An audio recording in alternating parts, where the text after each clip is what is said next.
Greetings, sculptors. Today I am going to be demonstrating gesture sketching for you on the armatures that we made in the previous video. Okay, so really quick, just to get started, I'm going to show you the things that I have here. Not all of which I need all the time. Of course, I have my armature. All right, and for this demonstration, I am going to be working from the photo set, a photo set of Kate, rather than working actually from life, and I'll talk in a minute about some of the differences there and how to best sort of replicate that. Right? There's nothing wrong with working from photographs. However, working from life is preferable, and if we understand what the benefits of working from life are, we can try to replicate them as best possible when working from photographs. And so I'll discuss that as I'm sort of modeling. So just really quick to just show you some of the stuff that I have set up. I have my armature, right, all set up. All right, it's ready to be sort of bent into shape. It's only mounted on the one leg, and this leg is free. Obviously, I have some clay. For measuring, I have my ruler here, which I like to keep right in front of me. Right? So I always keep a ruler right in front of me. If I'm working on something really large, I'd have a tape measure. But for a small scale sketch like this is more than enough. So I like to keep it sort of right here in front. For measuring, I usually use these calipers, but for the demo, I'm going to be using these smaller ones. And then sometimes I like to use these dividers as well, right? These nice antique ones. I mostly just like using these because I think they're really cool. So, as for tools, the main one is this one. Never forget that, right? This is the main tool and really the only tool you actually need. I always have a loop tool, right? So here's my loop tool, cleaned up a little bit from the last time. I have some type of stick tool. This one being one of my favorite handmade Purple Heart tools. This wood is Purple Heart, and so you can see it has a sort of this shape here. And for me, this tool is actually this tool is like is kind of like a thumb, right? It's like a thumb, but it's a little tiny one, right? So this is a big huge thumb, and this is a little tiny thumb, and then on the other side I have an even smaller thumb down here. And so some type of tool like that for sort of smushing things around. I have a knife. This happens to just be one of my favorite knives. A butter knife, whatever works is fine. I have an extra one of these, I don't even know why. And then for this particular one, I have my model on my computer in front of me. Right? Important things to note about how my computer screen is that you can't see it in the video right now, but my computer screen is tilted pretty far back so that when I'm looking down at this image, and when I'm looking down at this image, I'm seeing it at a 90-degree angle. If it was flipped farther forward, or if it was at 90 degrees from the table, I would be seeing it at a distorted angle. So that's something that I'm going to try to sort of maintain. So I'll have to look at an angle like this, and then I'll have to come down and do that. So there's a little bit of translation there, right? In addition to that, I have a notepad over here that has some basic measurements that I took off of Kate. Now, normally working with a live model, I would go up to the model and I would measure the various things on them at that point in time and write them down, but I took some notes in advance. And you probably can't see this, but I have very few of them. If I was doing a larger 1/3 scale drawing,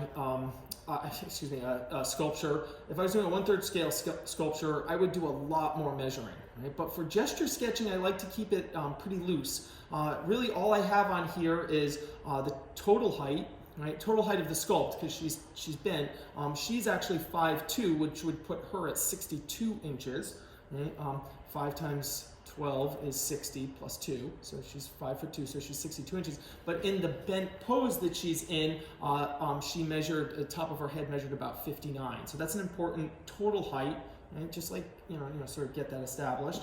I have X, Y, and Z, height, width, depth, for her head, her rib cage, and her hips, those 3 major forms, right, that everyone knows from gesture drawing. You gotta have those major forms. And for a gesture sketch, we're gonna wanna lock those in terms of size.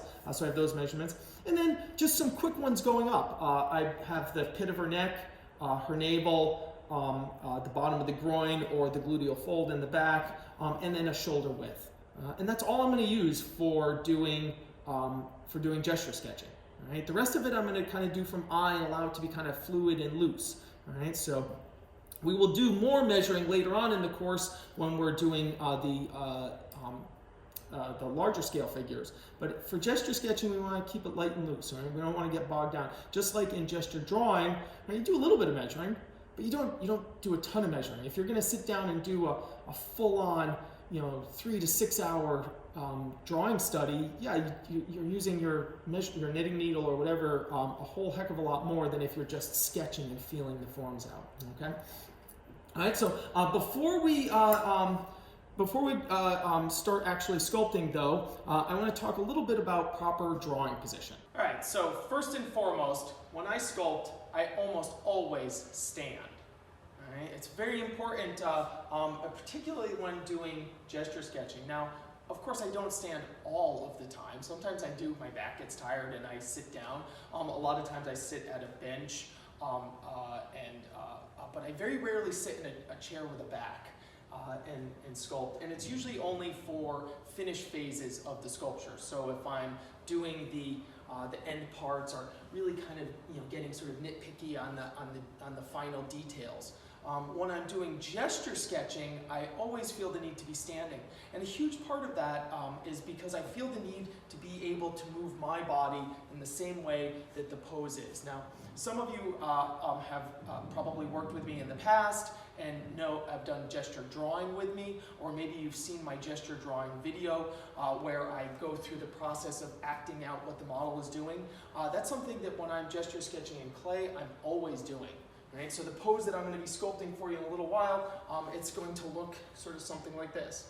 Right? So you can sort of look at my kind of funny version there and laugh at the fact that it's not even close to what Kate was doing.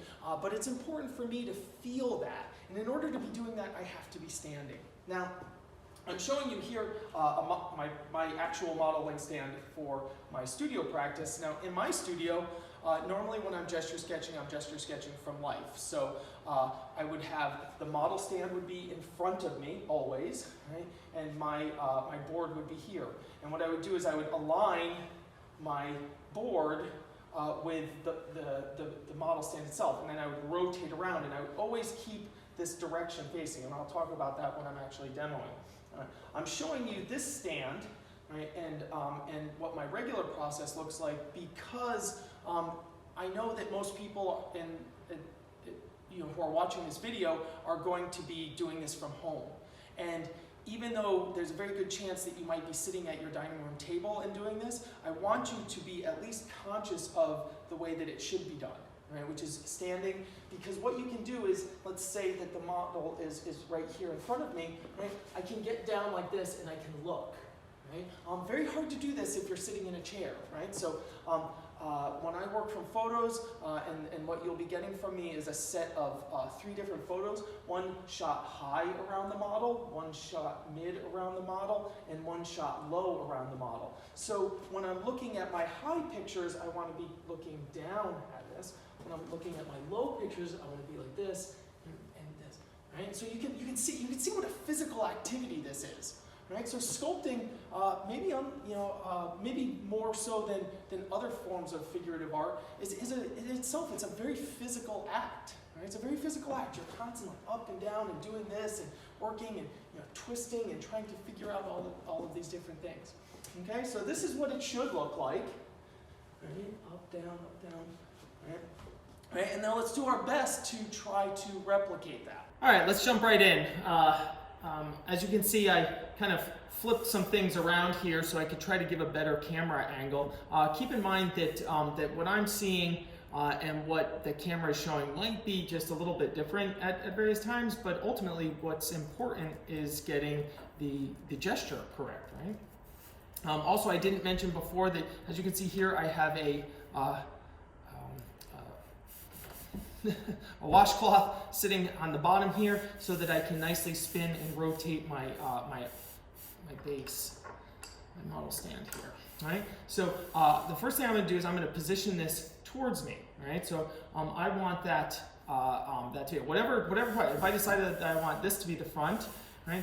Her leg is kind of going back. So actually maybe I want this one here, because that's kind of more forward, and my back leg, right, is going to be kind of going back. So that's going to put my front leg going up here at a little bit of an angle, right? And then look, I just sort of twist my armature to put her hips going in this direction and her rib cage generally going in that direction. And then I'm going to just twist these shoulders to be kind of heading back that way, right? So now I have this pointing towards me, right, and her hips kind of going over there, right? And then that back foot I'm going to eventually pull back here, right? With that one shoulder coming up higher, but how high, right? So we need to take some quick preliminary kind of measurements. Right? My total height here, right, is 12 inches. But what I know from this is, as I said, she's 62 inches tall, right? But the total head height of the pose, as we're seeing it, is only 59 because of the compression in the twist and the bend, right? So I'm going to want that to be about 9.8. Right, so that's a little bit high, right? So 9.8 is about 10, and that's going to give me about 2 inches of base, right? Do I want 2 inches of base? Well, maybe, I don't know. Maybe I do want 2 inches of base. Yeah, actually, I kind of for this, I think I do actually want that 2 inches of base. So I'll go with a full 2 inches of base, which means that every one of my measurements, right, I need to add 2 inches to. Right, so if I'm looking at where the bottom of her groin is going to sit, right, the bottom of the groin is going to be at 4.5, which means that needs to be 6.5 up. Right, so that's going to put the bottom of my groin right about here. Now that's going to work quite nicely, as you can see, right, because this space is up here. Now the pit of her neck then is going to be at 8 plus 2. Right, 8 plus 2 is about 10. Right, so that's going to put the pit of the neck about here. All right. And the pit of the neck is lower than the shoulder, so I think that's going to be okay. All right. I'm going to push that all back. I'm going to bring the head around like this.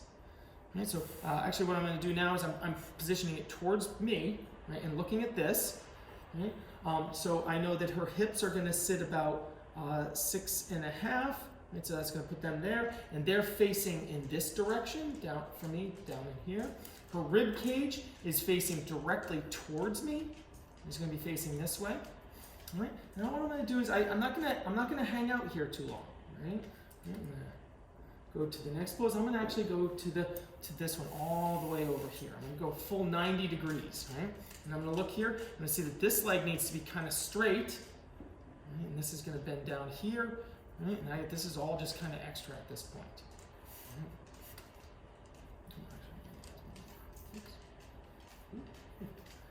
That's laser, right? So that's going to look something like that, and that's going to bend. And I have plenty of extra foot here. You see, I got all this extra foot. I'm going to bury all that into whatever kind of base I do. Right? And this is going to lean back a little bit, right? Because that hip portion is pretty far forward, right? So it looks like that. Right? Now I'm going to go again 90 degrees. Go all the way to this one, right? The one that's just the back facing towards me. Right? What I can see is that from here, these 2 feet are going to kind of line up a little bit. Right? This shoulder I need to make go a little bit higher, and this one's going to drop down a little bit. Right? I'm not worried about what my arms are doing. I'm going to have crazy arms for a little while, right? And then it's going to so it's going to rotate up like this. Right? So I'm seeing this overall gesture, right, that goes like this. Right? I'm going to go back to this one at 90 degrees as well. 90 degrees. Right, I'm looking at that. Now, normally, if I was looking at a model, I would have the model behind me, right? And I'm trying to do this in a way that I can leave, so the camera can kind of see what's kind of going on there, right? Look, it's already looking kind of graceful, right? Not kind of graceful. It's already looking graceful, right? I got a little bit of that sort of that movement. Right? And you got to be careful then, because when you get back to your front, is it gonna change? Okay. Right, so I think that's a good start, right? These are fine. I'm not going to worry about those, right? So I got some clay heated up. Right? As I mentioned to you guys before, I keep my clay in the microwave, but I do not recommend that for you if you are using a microwave that you eat from. Right? My clay microwave smells like clay all the time, and if I was heating up something in the microwave, I would not want that to taste like that. Okay, so I have a dedicated microwave for it. I think I recommended to those of you, if it's if you're watching this video in the summer, put your clay out in the hot sun. It'll get soft really quick, trust me. If you're doing this in the winter, put it on, put something down to protect the top of your radiator and put it on your radiator. All right, so for me, generally, I usually start with the rib cage. That's my kind of go-to. So I have my pit of my neck, which is gonna be the bottom of my rib cage. The top of the rib cage, actually, the back of the rib cage actually comes up a little bit higher, but I'm gonna go with the pit of the neck because that's measurable, and I need that to be at about 10 inches, right? So that's gonna be about here. And then my rib cage, my total height on the rib cage is 12, so that's her rib cage from the top of here to the bottom of her 10th rib, right? The 10th rib is the bottom. We have 12 ribs, but the two little ones in the back don't come down. So the bottom of the 10th rib, right, was 12 inches, so that means that that's going to be 2 inches on her. So that means that the total height of my rib cage is only going to be 2 inches. The proper way to do that would be to use my calipers. And that's it's okay for getting started. All right, and I'm going to keep it moving around. All right, and I'm just going to work on the rib cage for a couple of minutes. I'm going to get that sort of all the stuff on there first. All right, can you notice that the armature's a little bit wiggly wobbly right now, right? But that doesn't really matter. It's strong enough to hold this up for now, and once we start to get the clay on there, it will definitely stiffen up.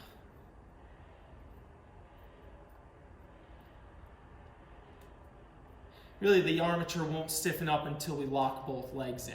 Okay, so there's going to be a point when we're going to have clay coming down this one, and you can see it'll get much stiffer when those two are. But right now, because this is flopping around.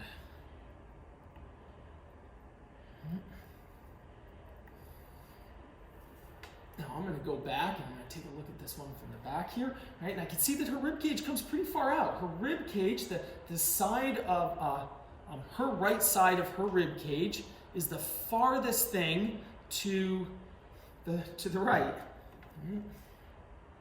It's funny when you're just sculpting, you just think in sort of shapes and everything. You don't have to sort of talk it all out. And so I always fumble a little bit with my rights and lefts when I'm talking this stuff through. Right, and then the width of her rib cage is 1.7. So I'm just going to call that that's about 1 3/4 inches. It's a smidgy bit less, but this is a gesture sketch. Doesn't so you can see, right? My rib cage is not wide enough yet. Okay, so I have a choice here. Do I add it to, and this is going to be everything in sculpting, right? Do I add it to the right side or do I add it to the left side? Right now, since we're just kind of getting started, right, is all I'm doing is trying to build it up. Right? But later on, the decision to be right or left is actually going to make more of a difference. You see, I'm starting to get that ovoid shape, right? That egg-like shape that is the rib cage.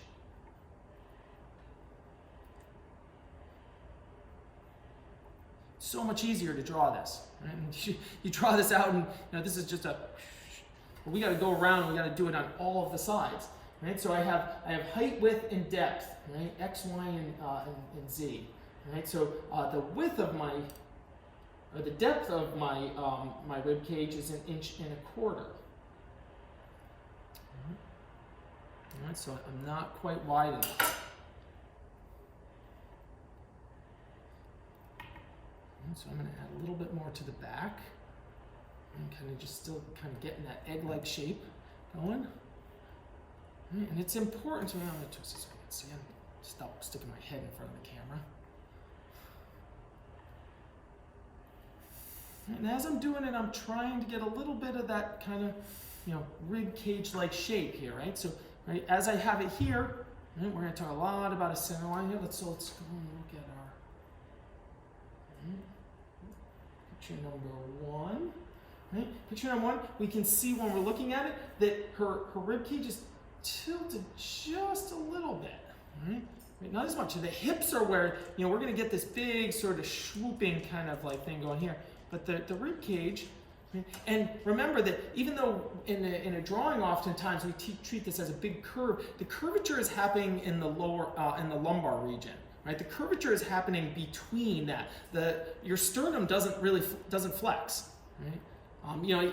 Yes, when we breathe, there's the rib cage kind of slightly expands and contracts. But when you bend like this, your rib cage doesn't really bend, right? Your rib cage stays as a solid object, right? Which is why we're building it this way.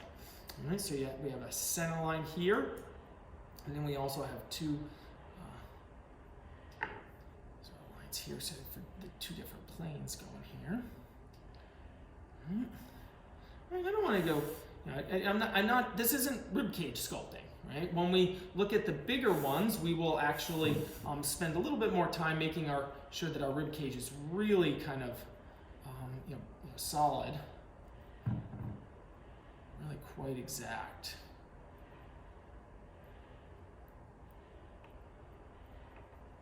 All right. So let's check those measurements again. Right, I want 1.25 going front to back. Right, you can see there I have that. Maybe we'll do it this way for this camera. That one. Right, and then we had a little less than 1.75 here for this one.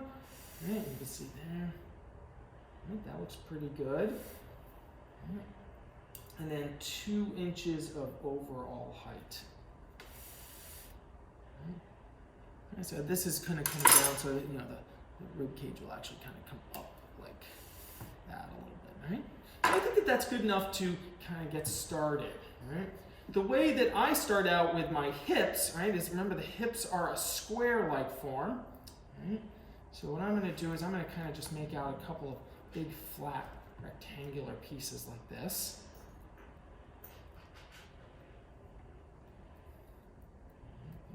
Sort of flat, rectangular pieces. A little bit more to this one. And my hips are about 2 inches wide. Actually, I already have that measurement. So about 2 inches wide. So cut a little bit off of that. That's good. Yeah. And then their height is. I should really have my glasses on. Somebody remind your instructor to wear his glasses while he's sculpting.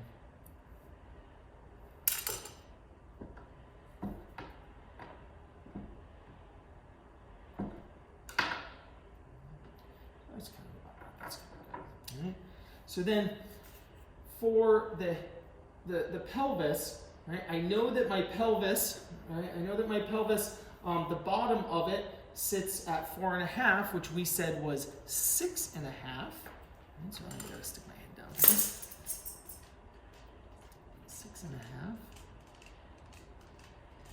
I'm just gonna sit kind of something like this.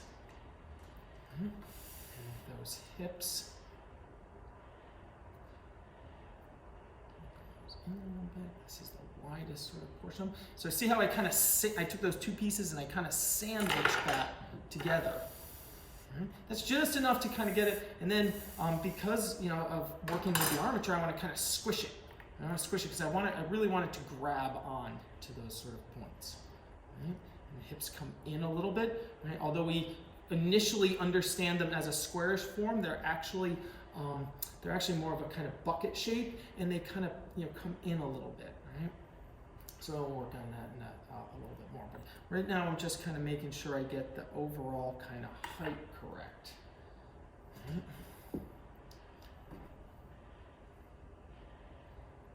Right. Now I'm going to go around and sort of position my hips. So looking at it from the front, right? They actually twist a little bit more here. Now I prefer to build that up with actual clay, right? So I'm going to prefer to build that up with actual clay rather than just sort of twisting it. Right? I'm going to go to that quarter one, right? And when I go to this halfway position, what I'm going to see when I hold up a straight line, right? When I hold up a straight line, is that the front of the rib cage is actually the farthest out. Right? And the back sections of this pelvis actually, so that's going to actually mean I'm going to have kind of forward a little bit. I'll force that a little bit. I'm going to come quite a bit out. And you see, I'm already starting to lose some of that, that squarishness, right? So that squarishness is just our initial understanding of the shape of the pelvis, right? You'll hear that a lot, that the pelvis is a square. But the pelvis isn't a square. That's just our first understanding of the pelvis is as a square. And that's just an abstraction that we're using in order to try and understand it. Again, I'm going to go all the way to this one over here. I'm going to put my, so again, I see my spine's actually pretty straight on this side.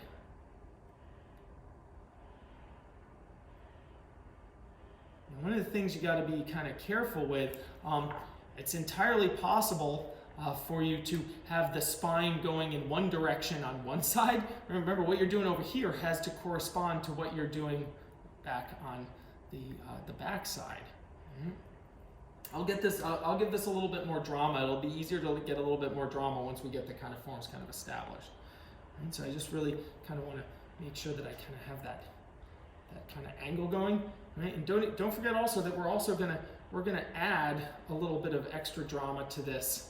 Right, as we sort of go through through the process. And so we will make it a smidgy bit more dramatic than it actually is. All right, so I'm going to check my measurements again.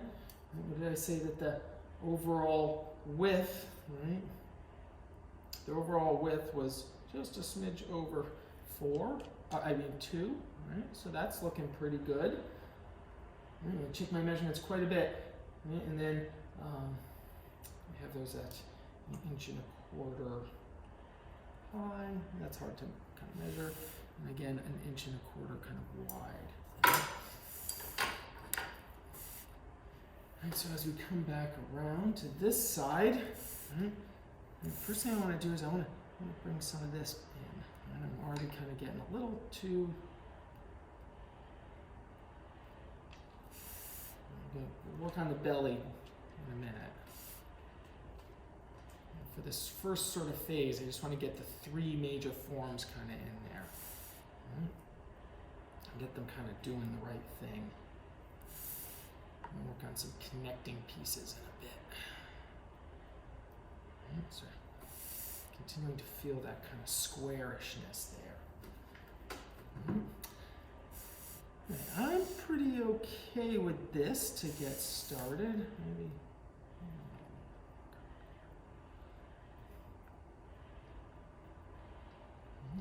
I'm pretty okay with that, right?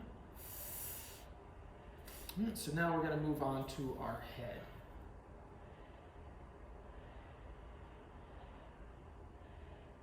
I'm actually going to stop at this one, which is about 3/4. So here, so I'm looking, and I can see that that's going away. So I'm lining up this angle. So I'm looking in this direction, right? And that's going to give me my head at right there. Now, I don't want this to get too high, so I'm going to actually bring this down just a little bit more.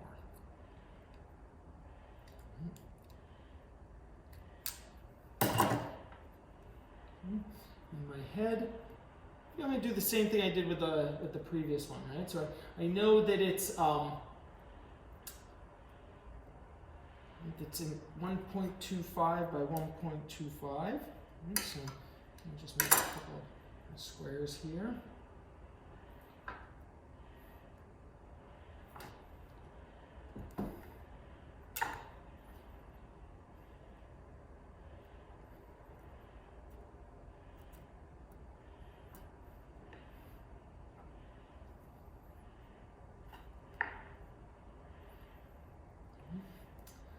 Right, and then sort of looking at this particular angle, right, I can see that my head, right, sits a little bit farther over than my rib cage, but not as far over as my hips. Right? So make sure the neck is kind of like that. And so a little bit farther over from what I'm seeing from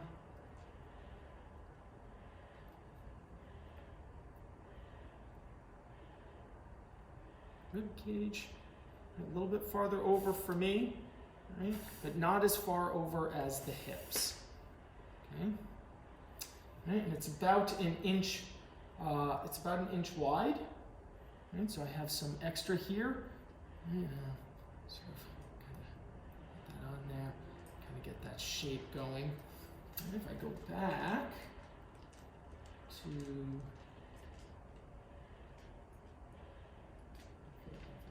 folder. This, I can see that my head has a little bit of a tilt back.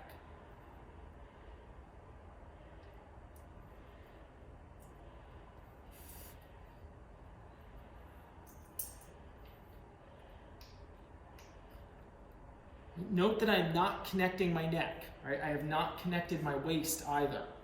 Right? That will come, right? But I want to make sure that the major form is actually in the right place before I go and connect that, right? Because knowing where my armature still sits is going to allow me to get that kind of in that right place.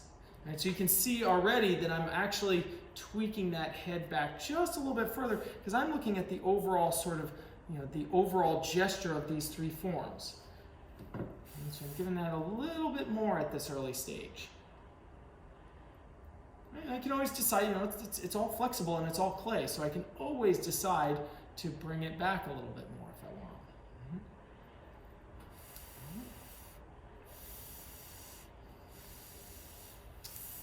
want. Okay, so I think that that's a good place to take a break. Right?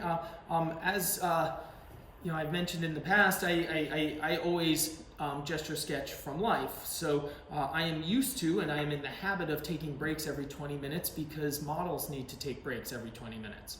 Right? So we're going to take a break and we're going to come back and we'll start connecting these forms together.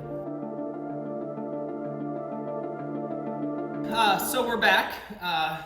First thing always when you come back after a break is you want to look.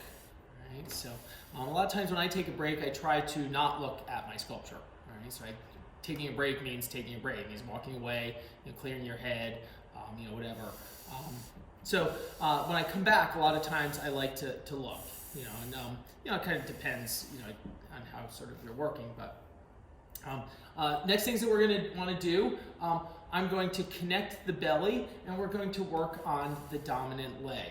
All right. So before I do that, though, I want to get this to stop wiggling a little bit, so I'm going to start putting a little bit of clay on the bottom. I just warmed up. I also just warmed this clay up, so it's nice and hot and warm. For the base area, I'm actually using some, I separate out my clay because I reuse it. This one has some junk in it, just from the mold making process, so there's kind of little bits of stuff in it, and you can see there's little bits of like rubber from rubber molds, and this just isn't great clay, so a lot of times I use that as base clay to bury it in something. But another thing that you can do if you're looking to, if you want to save some money is, I'm going to have a certain amount of material on this. So we have this long leg coming back, so any kind of base I'm going to have around this is going to encapsulate that much. If I was looking to make the base really neat and clean, I might put some wood in there. A lot of times I go back in and decide on the base after the sculpt is done, so I don't like to get too involved in that. But you could also, if you wanted to save material, you could put anything in there as a filler. You could crumple up some aluminum foil, although then sometimes you get little bits of aluminum foil in your stuff. And I also don't want to catch this leg yet, right? So I'm going to kind of work the clay over in that direction, right? But not going to do that quite yet. And you can see I feel like it's already gotten a little bit more stable. Mm-hmm.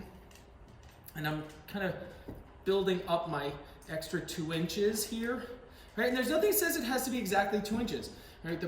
Part of the reasons for using a base in this way is that we can adjust the figure, in 2 different ways. Instead of having to, you decide that you have too much head or the armature pops through a little bit and you have to move everything, All right, so this allows us to adjust in both directions. And I have a tendency to sometimes elongate the leg a little bit. So even though it might measure out exactly at, I think it said it's supposed to be 4.5, but I might, and that's with my 2-inch base, I might decide that the sculpt looks better with a slight elongation in the leg, so I can take out 1/4 inch down there. Mm-hmm. So for this one, I actually want to start this one on this sort of side here. Right? So this is now I'm not exactly at this angle. Right? I'm kind of a little bit like this from what I'm looking at, and here I'm looking at, and I'm seeing that the belly, right, actually comes out a smidgy bit further, right, than the rib cage and the pelvis, and that the belly, I gotta get down below here. I'll probably have to get rid of this stool in a minute, right? That belly form actually sits below the pelvis. Right, now I'm going to look also holding sort of a straight line up. Right? The widest part of my leg is going to be out here. Right? And so I'm going to I want this to be kind of the armature part to be as straight as possible. Let me go back here a little bit, take a look at that. A little bit of an angle, not too much. Right? Right, so I'll go back to this other one. I'm looking at the side of the leg from about here. Right, and so I'm going to start putting on some material. I just got to get some material on there initially.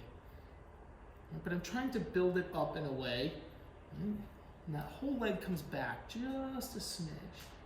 And so that widest part sits about where that gluteal fold is. And we'll talk more about the actual muscles in here as we sort of kind of go on. But, so doing that. And I'm going to have some calf muscle here. I'm just really trying to get some clay on here. This was my crummy one, so I'm going to need some area for my foot to sit.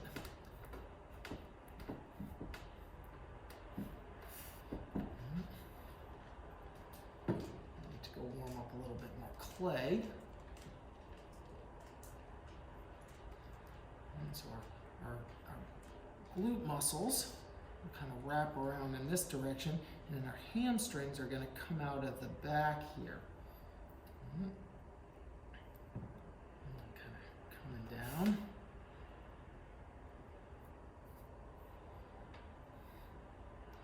All right, so I think that's starting to look pretty cool right there.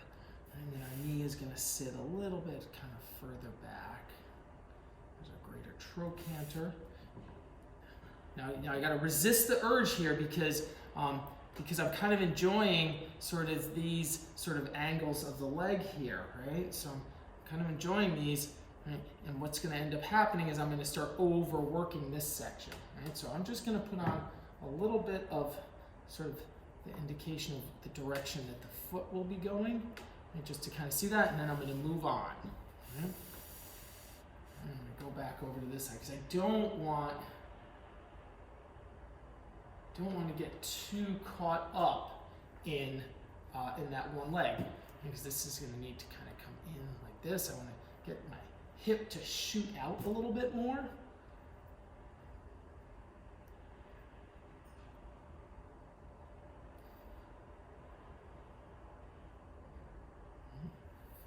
And what I'm really looking at here is the contour. I'm just looking at that contour. I'm going to have to lose this stool here. And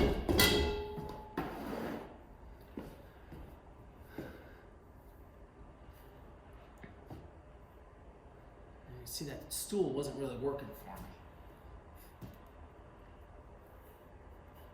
I'm always saying in class, sculpting is like it's a as we're sort of working on the glutes, right? Sculpting is a great sort of glute workout, right? Because it's all squatting.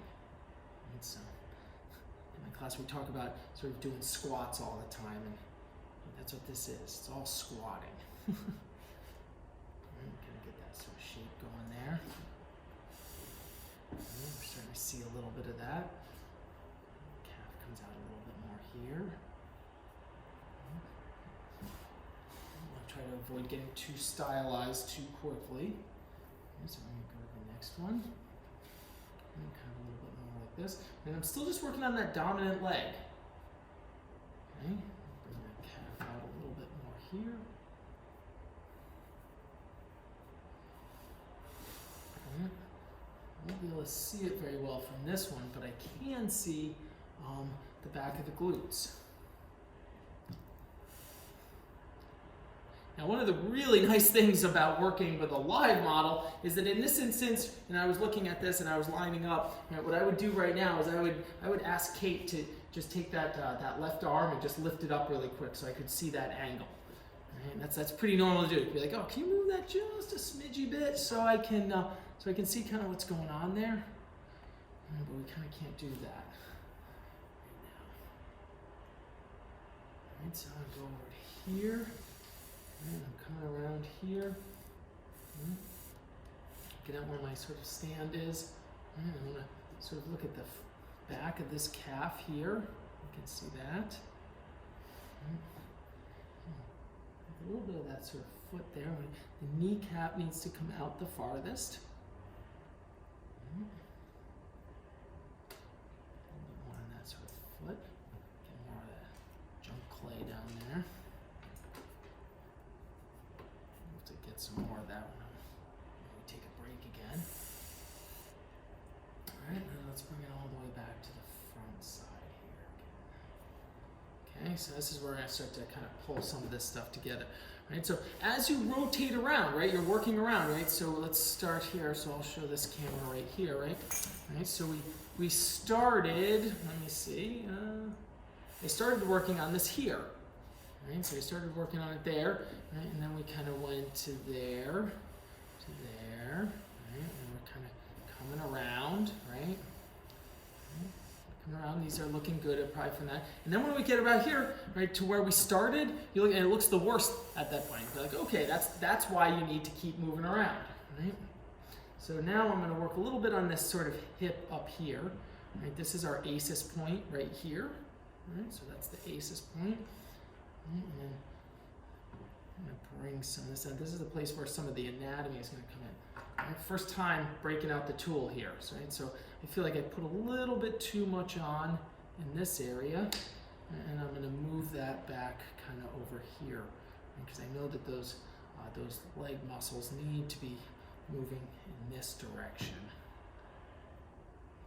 Pick up that rhythm there, right? So we got this rhythm that goes like this and then right down into there. I'm going to pick up on the outside of this calf here. So that calf coming down, something like that. A little bit of that kind of ankle bone kind of shape here without getting too sort of into that. I don't want to dig into that just yet. That's for a little bit later. Feeling kind of a little bit of that. So we got this coming like this. All right, so now I'm going to look at the hip. So I have an angle coming this way. Right, then another angle comes down to where my greater trochanter is. And then that whole thing is going to need to kind of come in a little bit here. All right, just looking at that outer contour. Okay.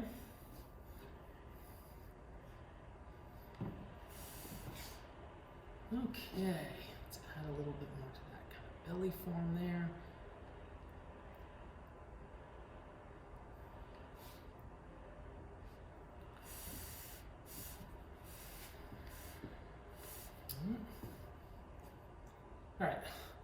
All right, at this point, right, I think that we're going to start on our second leg here. All right, before I get too sort of into where my center line is going, right? So I'm going to come down here and redefine that center line a little bit. And I think I might want to sort of tweak that a little bit more. But until I get that other leg going, it'll be difficult for me to get the width that I want here. All right, let's make sure that hasn't gotten away. It's only supposed to be about 2 inches. All right, we want to make sure that that hasn't, see, it's getting a little bit too wide. All right, so I'm going to let it go, get a little wide right now until I get the other leg on. And then once we have that other leg on, then I'll recenter them. Right? So which, I think because we're working, now normally if we were in class, you might be just going around and around. If I was working with a model by myself, which is the way I usually gesture sketch, I kind of go around this way and then I come back that way. So for me to do this leg, I want to work in the opposite, right? So we're going to work in reverse here on this leg. Right? So on this angle that I'm looking at right now, I'm seeing that my hip needs to be farther to the right than my rib cage, right? Which is sort of putting that hip a little too wide here, right? So I'm gonna, and that corresponds to that being overly wide, right? So some of it I can kind of do like this, and I'll do some of it like that, and that already I feel looks a little bit better. And sometimes what ends up happening when we're sculpting is that we keep kind of adding and adding and adding. Next thing you know, it's too big. So if you keep adding, you have to subtract at some point. All right, so I'm going to go to this one, which is exactly my sort of halfway here. Right? And I'm really kind of looking at maintaining that big arcing curve all the way from the pit of the neck. It goes from the pit of the neck, goes right down, and rotates all the way right down. All right, so I'm going to make sure my armature is kind of in the center there. All right? And I'm going to have a little bit of sort of leg pitching up like that. So get some clay on here.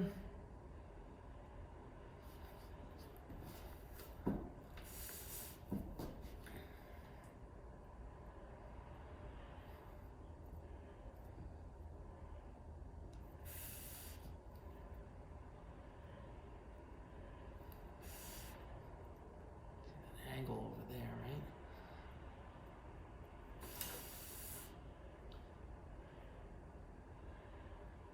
Now, overall proportions of the body are important, right?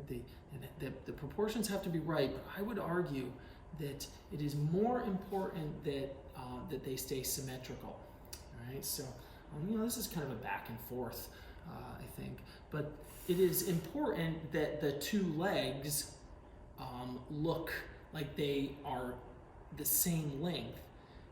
That's more important than the relationship between the legs and the torso, right?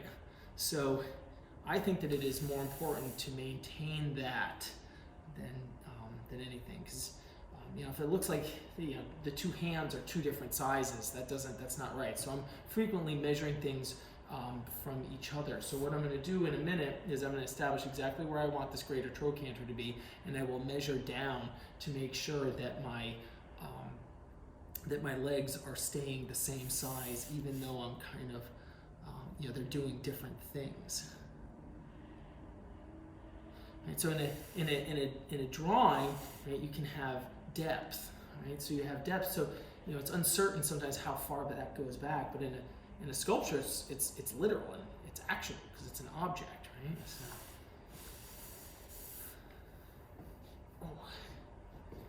that's right.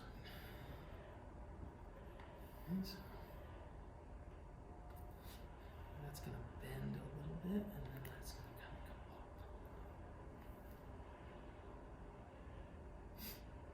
Right.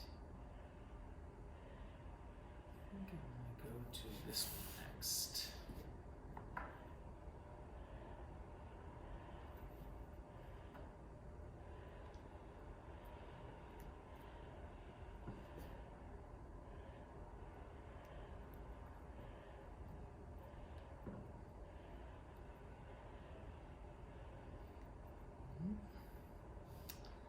I think it's about time to make that overall measurement on this. Right? So your calipers work in two ways. They can work this way, but they can also work in this direction. Right? So if you hold them like that. So I'm going to take a measurement of this leg length here. And really what I'm measuring, normally what I actually measure is I measure from, this is bottom of the fibula to where that the greater trochanter is. So from the bottom, the ankle bone on the outside to the greater trochanter. So that's what I'm measuring right there. Right? I could take a measurement of it, and it is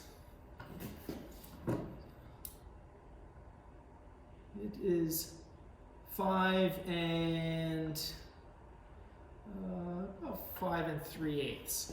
Right? If it was on the model, I could actually measure that, right?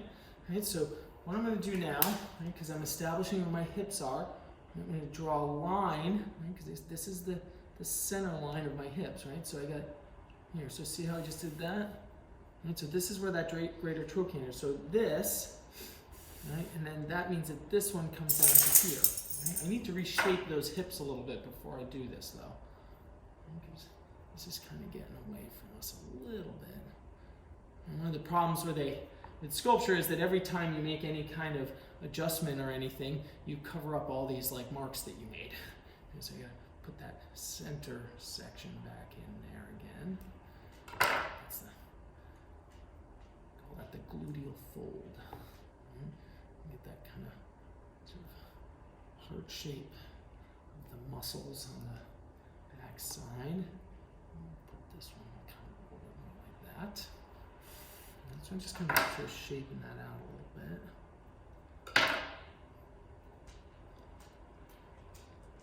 And then I go to here.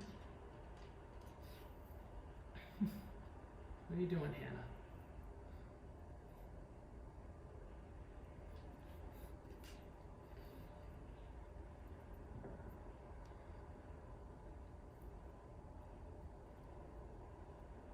So that's giving me my 2 lightest hit points there.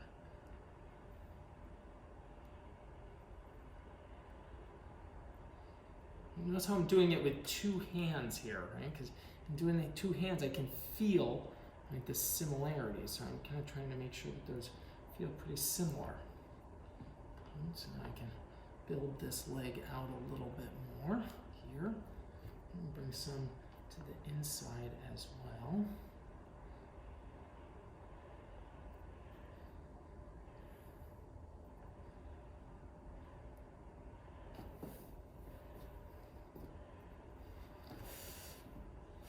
And now, like I said, 5 to make sure that didn't get moved.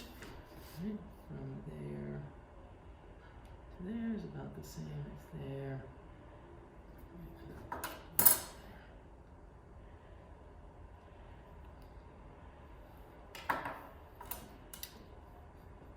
And so on the one side, it's kind of bumping out, but on the inside it's here. So that's going to put my other ankle bone kind of about here. So what I'm going to do is I'm going to take some clay down here, right, and I'm going to make my ankle bone. Not my foot, just my ankle bone. And so there's kind of a shape, and we'll talk about this more when we get to the bigger ones. There's kind of a shape as the ankles come together, and you need to know that the ankles, I have to touch something to do this, the ankles are on the inside, they're higher and farther forward, and on the outside, the ankle bone, so one is your tibia, and the other one's your fibula. The other one is lower and farther back. Mm-hmm. So they kind of create this little shape. And if you were to run a pin through them, that's what your ankle hinges on. Right? So you want to have that look like there's a hinge built in there. Right? So let's check that measure again. Right, yep. Right, so now I know where it's going, right? And so now what I can do, I can make some choices about like what's going on with that foot. Now, if I'm looking at the foot in the picture, do I want to slightly pull that toe back and stretch that out and exaggerate that a little bit? Maybe I do. I think that maybe I do. All right. Before I do that, though, I think we're going to take a break because I need to warm up the clay again. So this is a good stopping point again. We'll come back and I will put some clay on this side and get this to stop moving around, and then we can start to move up a little bit. right, so let's get back to it. I was looking at this just as I was getting started. Had a nice break, went and had lunch. That was a good thing, right? So feeling a little better. I was looking at the leg, and I really like what I'm starting to see here. I'm feeling the gesture and flow. I really like how this is going all the way up and around like this, okay?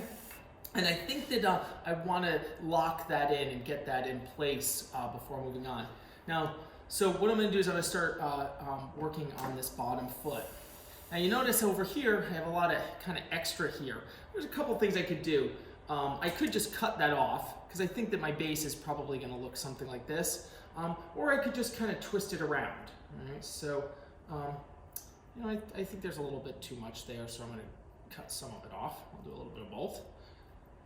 All right, cut that off like that. All right, and then we'll kind of just take this section and kind of just bend it in. All right, so now it's going to really kind of hold that in place. And then what I'm going to want to do is I'm not going to want to connect these two pieces just yet, right? So I liked the angles that I was looking at, and so I like the distance. I feel like as this kind of comes up, right, it will, I'm going to cut a little bit off of this just to sort of make a point that these two things are going to stay separate, okay? So you can see how I have a little bit of a cut in there, right? And so I'm going to, because that's going to allow me to kind of move this around. Right?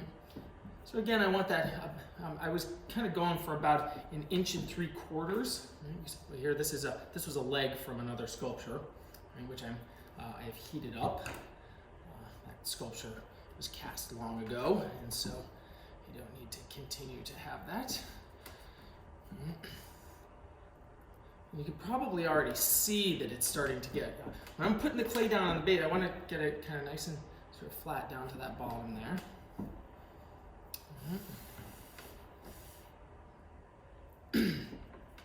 And I'll join these two things together in a little bit, but right now I like having them separate because it gives me that flexibility that I want to have.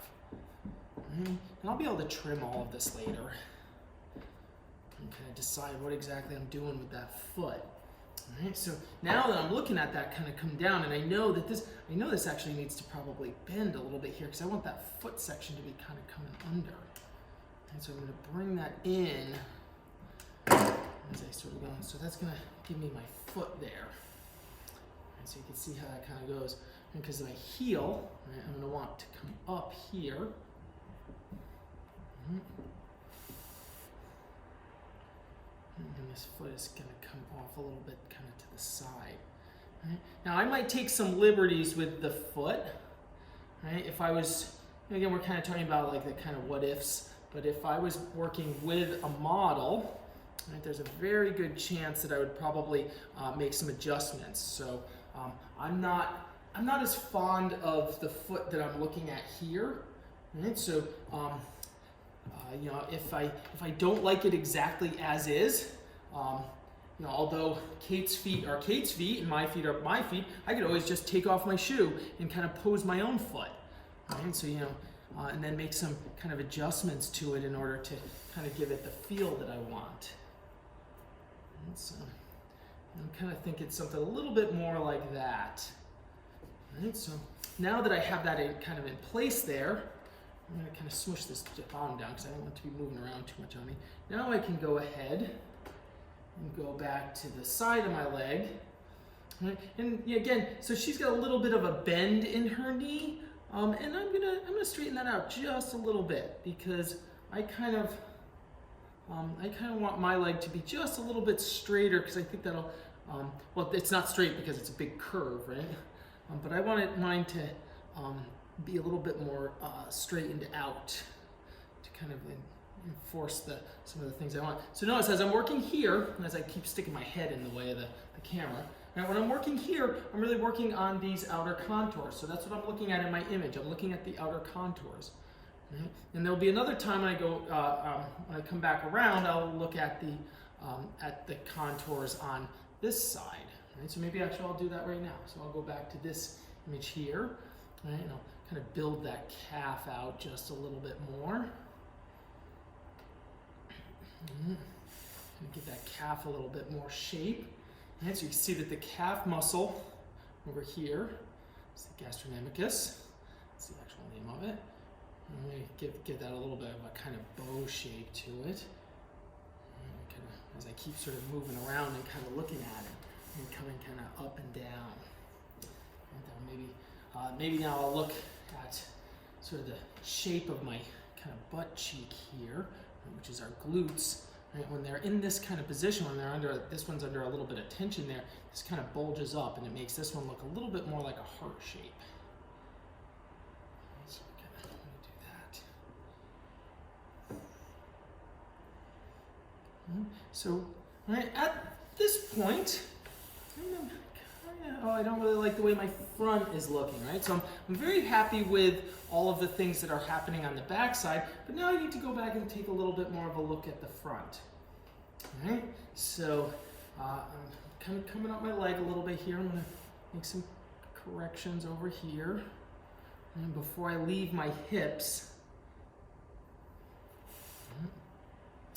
So on the insides of the thighs, right, we're going to talk more about the anatomy of the legs at another point, as I promised. Right, it flattens out here because you have the long Sartorius muscle that comes around our leg in this direction here. Right, so we want to bring some of this out, or carve some of this out. I got a little too much in here.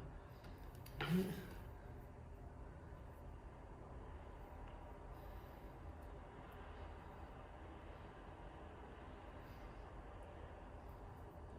Same over here, got a little too much on this kind of side here. I'll need that room in order to start working a little bit more on my torso. All right. Okay.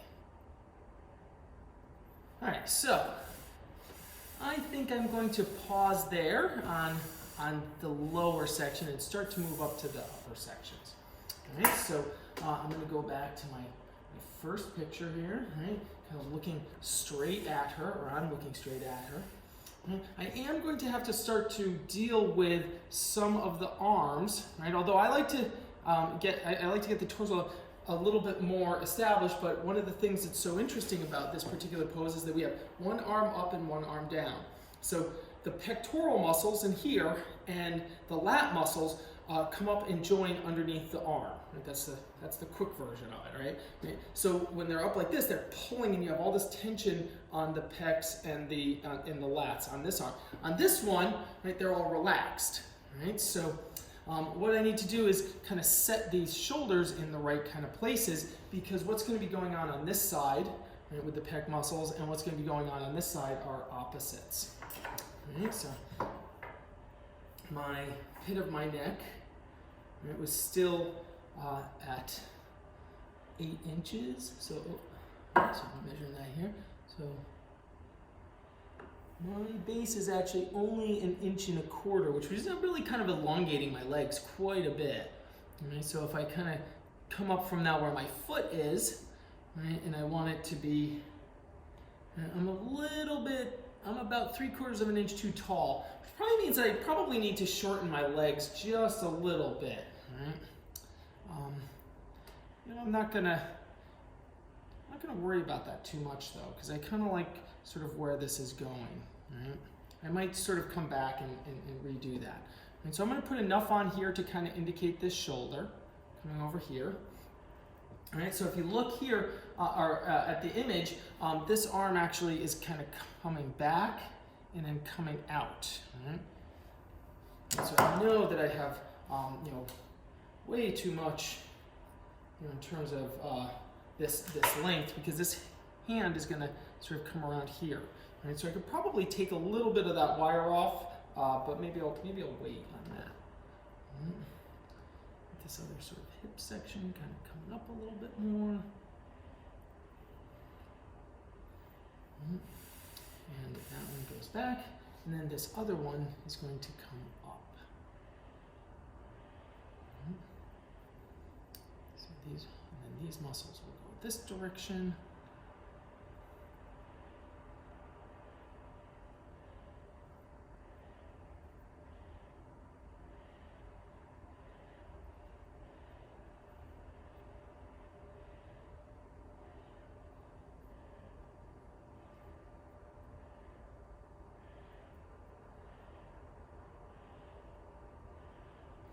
remember, it's kind of presumed that if you're in this class with me or you're watching this video, that you do have a little bit of existing, that you have some previous experience with some figurative work. Right? So you should know a little bit of this anatomy.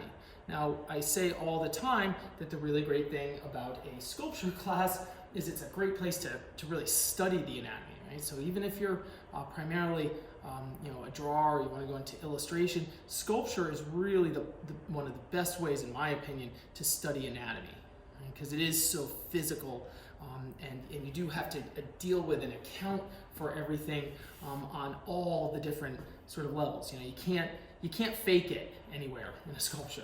There's no room for it. Mm-hmm. So a little difficult to see what's kind of going on with the neck because of our COVID mask there. So I'm going to have to rely a little bit on some of my existing sort of knowledge of what's going on. So, so we're going to have some trapezius muscles kind of coming up on the back side. Mm-hmm. Kind of going up and then into the neck. Right? So as I come here, this shoulder came back, but then it goes forward. Right? So I'll look at that at the same time. Right? So that this arm kind of will go forward, it will come up to a certain amount, and it will bend back. Now these are going to come back and stab me, so I'm going to take those guys off. That's less of a stabbing hazard. Now as I come around here now on this backside, what I really want to do is I want to establish where her scapula is. Right? So on her scapula, right, I always make the scapula as an L shape. Right? So it's going to be a little kind of L shape here, and I'm going to just kind of make it physically. Right? There's a little thing about something like that. Right? That's a little too big because I already got some material on there, so I'll just shave that down a little bit into a little kind of shape like that. Right, so now we're going to just apply that onto there. Right, and that's going to give us that little kind of bump, right, that we should be seeing, right, from that sort of area. Right. Go back to reestablishing where my center line is here. There's a little bit of a lean and giving it a little bit of an exaggeration. So these lower back muscles come in here. And use those to kind of connect those forms.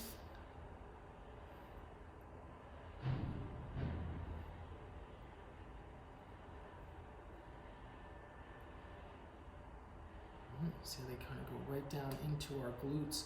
So as we're working on this section, we're simultaneously working on our pelvic region as well as our lower back. Now I see it because of the way that I had built this with a rib cage and a pelvis being separate, you can see that the fold, which we have over here, which naturally is sort of occurring, is just naturally occurring on the sculpt as well. Right? I get that little bit there, and you can see that little bit of twist that's starting to develop, right? Bring that up, that will actually, that fold will actually connect to the scapula. Now our other one, right? This one is very compressed and is pushing back towards the center of our spine here. I'm going to sort of accentuate that a little bit like that. It tells me I need a little bit more neck on this side. So that's going to be pushing towards the center. Now the other one, right? Because the arm is coming way out like this, the other little L shape that goes on the other side. That other L shape on that side, right, is going to be kicking way out because that one's going up. Right? So see how that one goes like that. It gives us a little tiny bump, which you can see in the image. Right? That little bump, it's right there. Right? Now as I kind of pull some of that out there, right, you can see that little tiny bump right there. And we got some deltoid kind of going on here. Maybe that arm is a little too far out. So I'm going to use my pliers here to straighten it, move them back a little bit, and then bend it again. And I brought that in a little bit. All right.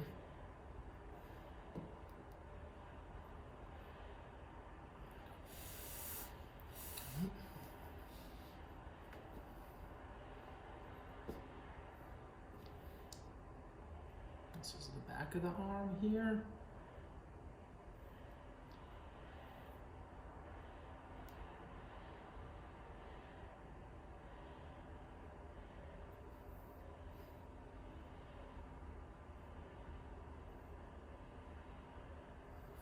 Starting to get a little bit of that shape here.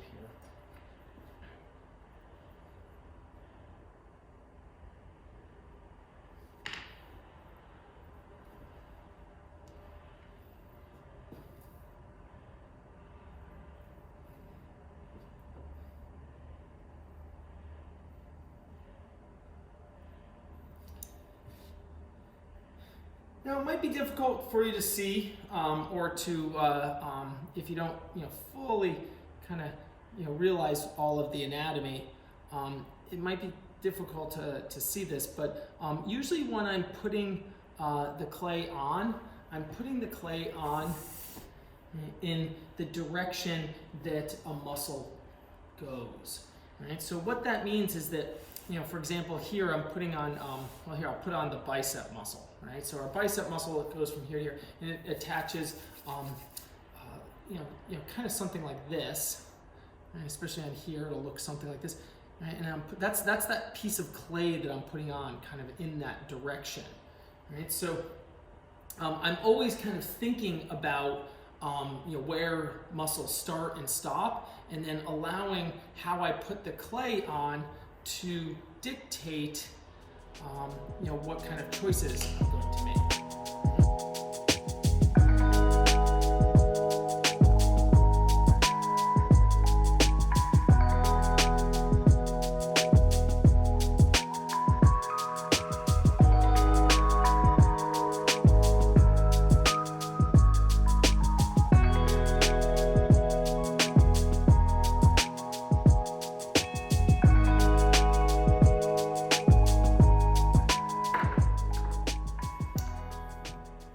As you sculpt a little bit every once in a while, right, you have to put that center line back in. So notice when I put it back in the center line, I can see that the two sides of the belly are not symmetrical.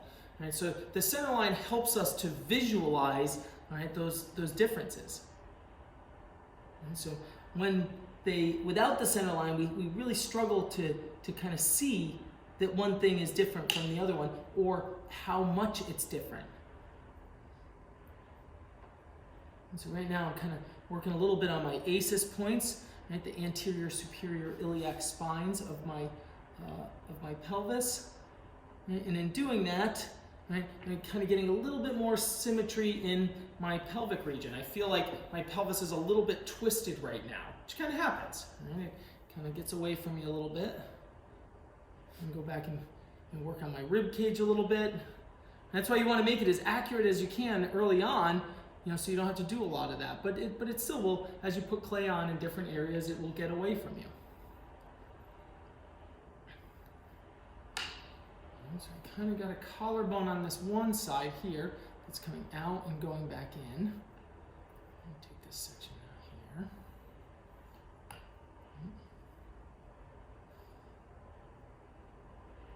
And then the one on this side, right, is going to be going up, and it's going to get a little bit kind of buried.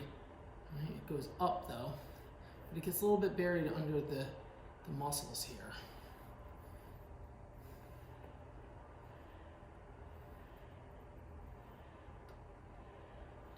So pec muscles fan out, right? They make a fan shape.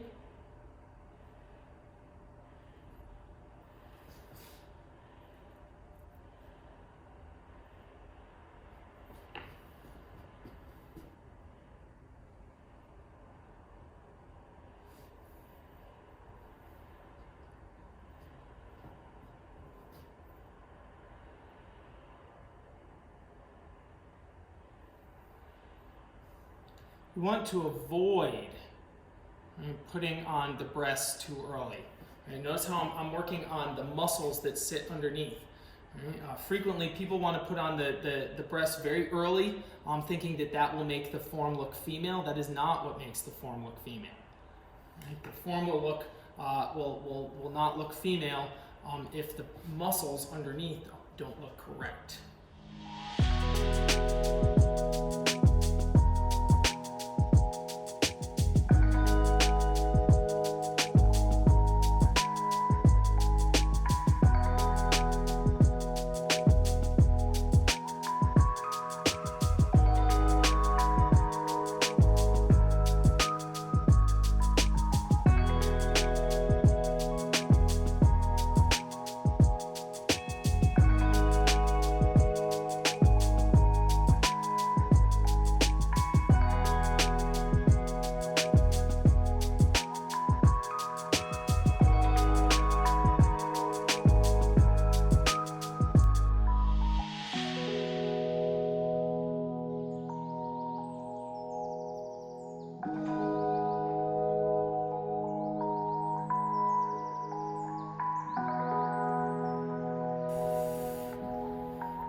I think we're going to take another break there. I need to rest my back, and we'll come back, and maybe I'll do a little more on the other leg. All right, let's get back in. I just went and found a different chair to rest my back a little bit because I was kind of hurting, crunching over, and I don't want to change the angle that we're working at. So.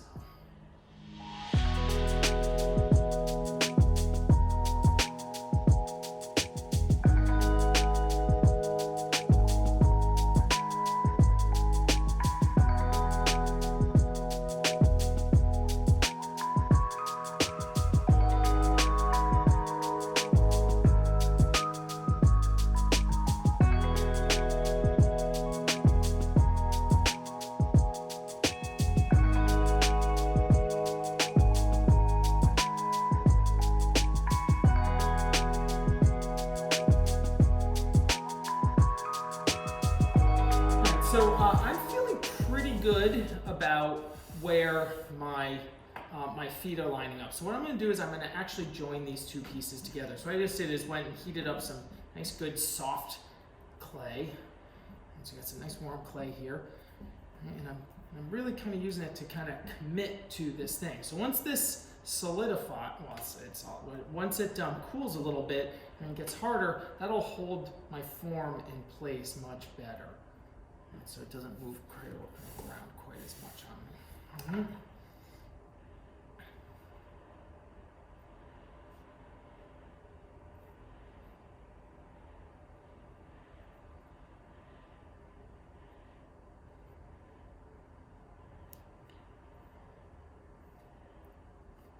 It's like a little kind of square thing that kind of sits up. And if we were doing a larger third scale figure or a quarter scale figure, I would be measuring exactly where that is. But in a gesture sketch, I'm just going for, I want it to have a cool look. Right? That's kind of what I'm more concerned with, is that it looks good. And for me, a lot of my sculptures start, all of them really, kind of start as a gesture sketch, because that's where I'm not going for anatomical accuracy with this. All I'm doing is just trying to get some feeling, right? And so I'm getting some nice feeling out of this so far. I'm gonna jump up here a little bit more, add the other muscles in here.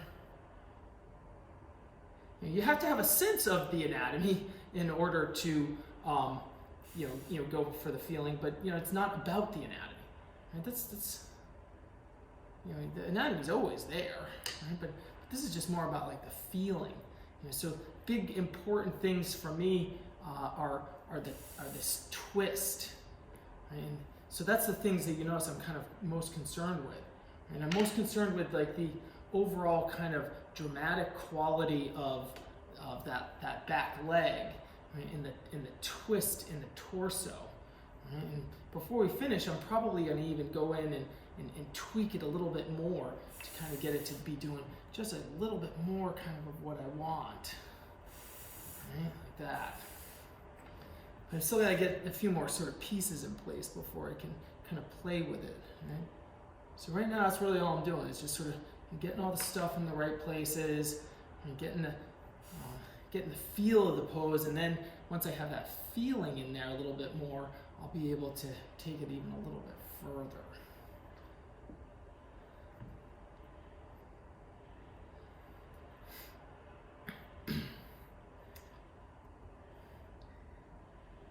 I want to start putting the arms on, but I'm resisting doing anything with the arms at this point because once I start putting the arms on, I'm not going to really have as much access.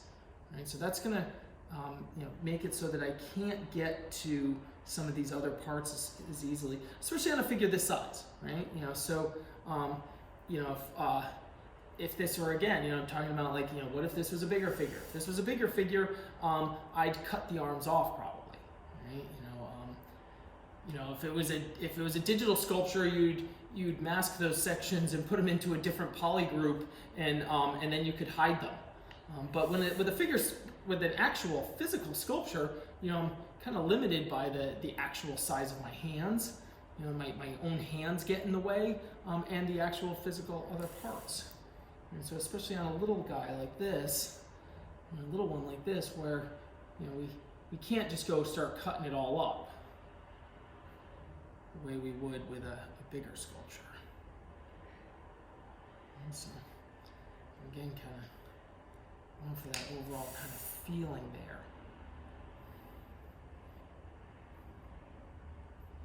I'm trying to get a little bit more of the stretch in here on between the pecs and the lat muscles, kind of coming up the back here.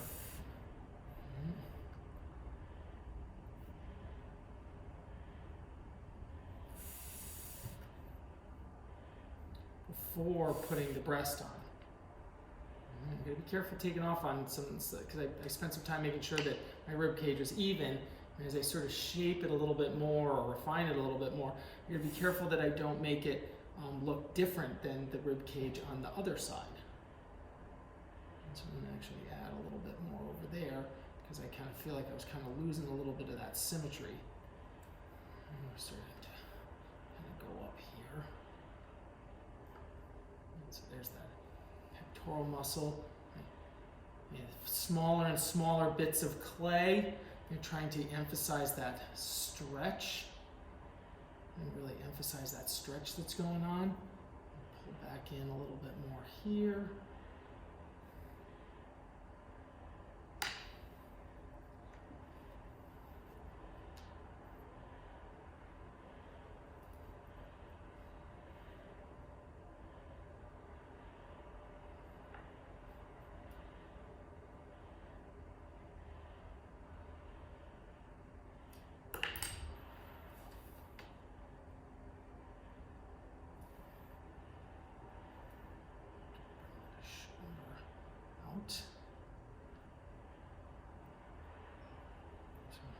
Get this one to pull back a little bit more.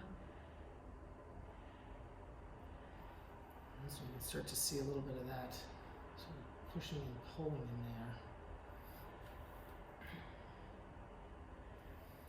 And so I'm going to put in a little bit, we were talking about sort of making sure that she looks female before we put on the obvious parts that make her female, or make her look female. The female rib cage, which is smaller, the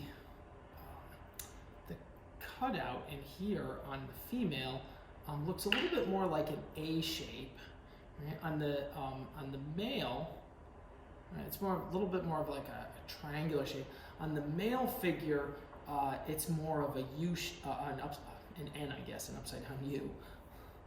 Right? So the female, this is a little bit sort of sharper because the rib cage is actually smaller.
now I'm moving back up to my head.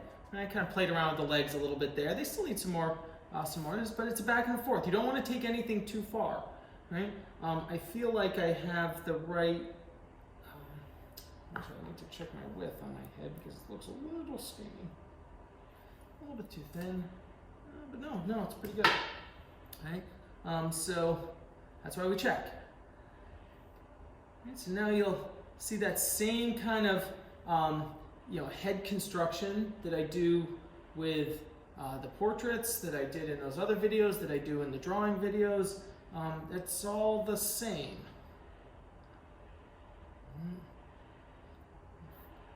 Bring it down a little bit. Put a circle on the side.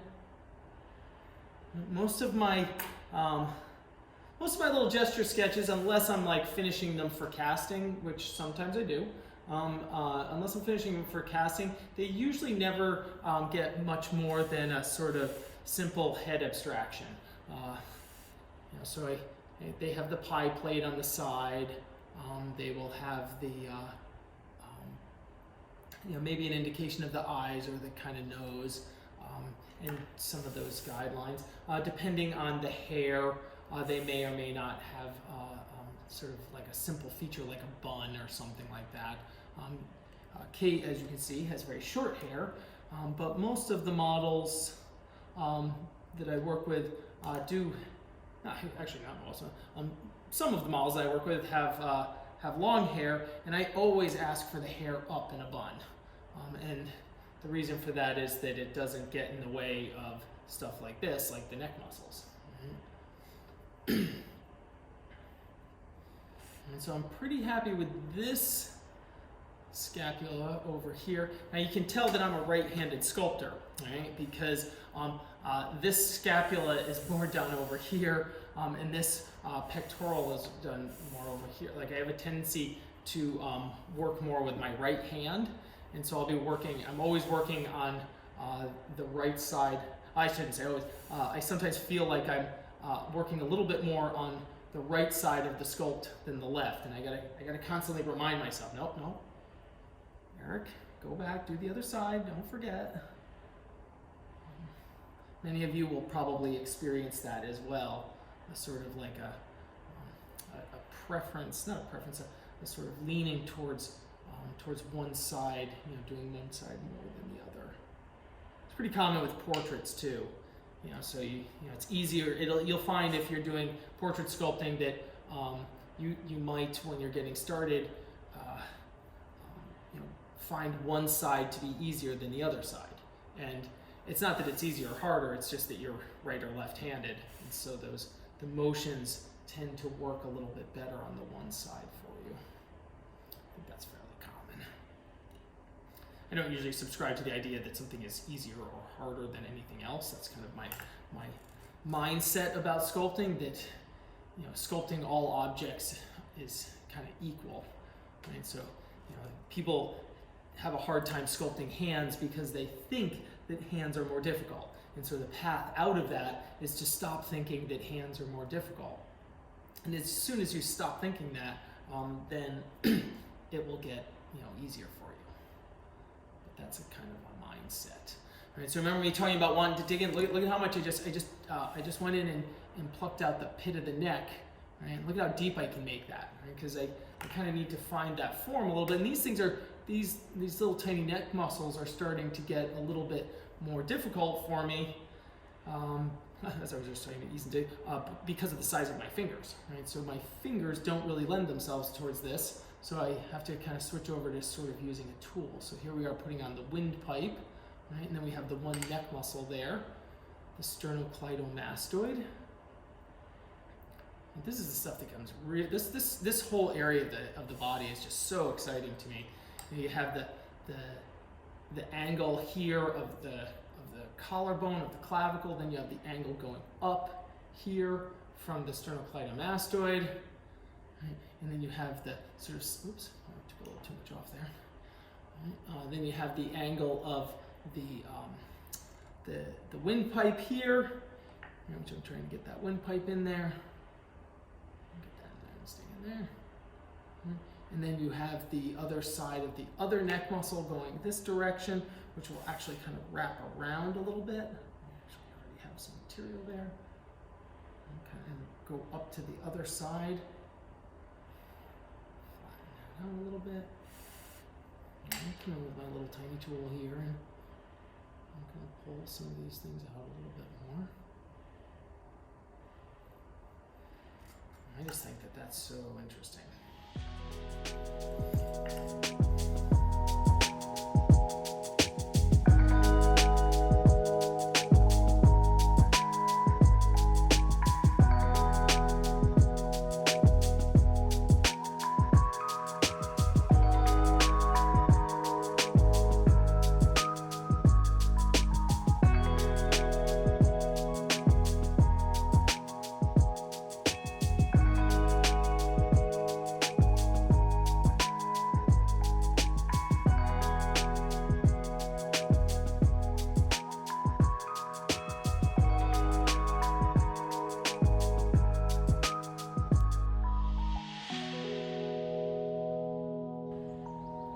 Probably the time to put the two breasts on.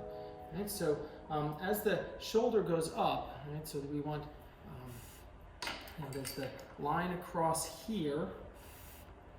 There's a line across here, that's the ACES points, right? That goes like that. Then we have our center line coming up like this, and then our shoulders, even though that one's lifted up high, our shoulders are really something like this. Oops, more like that. Right, that kind of goes around. And then the breast should be almost the same as that. However, the left breast is going to be being pulled a little bit higher. Right? So you can kind of just use a sort of simple angle measurement here and kind of say that they're both going to sit about here. Now, the nipple on the male figure sits approximately above the 5th rib. Right? So it's halfway, about halfway, a little higher than, because there's 10 overall ribs in the main rib cage. So 5, it doesn't sit in the middle, it's just a smidgy bit above that. Right? So we look at this rib cage here, right? That's going to put that about here. Right? So when on some females, obviously the nipple could sit much lower than that, but on Kate it sort of seems to be kind of right about at that sort of point, maybe a little bit lower. Right? So to make the breasts, right, first off you have to have the pectoral muscle already included, right, already all set, right? And then you want to make like a little kind of shape, right, something like this, right? A little smaller than that, right? And it's got to be, there's got to be more material at the bottom, and then it kind of comes to a kind of a point. It's almost like the shape of like an orange wedge, right? It's a little wider at the bottom and it comes to a point at the top. And so all we're going to do is we're just going to simply put that on here, something like this. Right? Kind of smush that down. It sits wide of the pectoral on this side and then flows right up into it. Right? And then this side flows right up into the center of the chest. Right? Shape it around a little bit, and you get something like that. To a little bit of a point.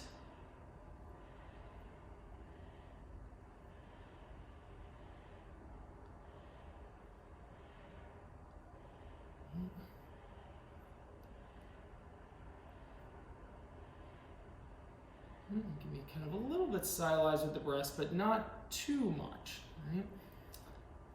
Oh, actually, that was a mistake. I should have made them at the same time. Right? If you make them, I should have made both of you should make both of the two little orange kind of shaped things at the same time.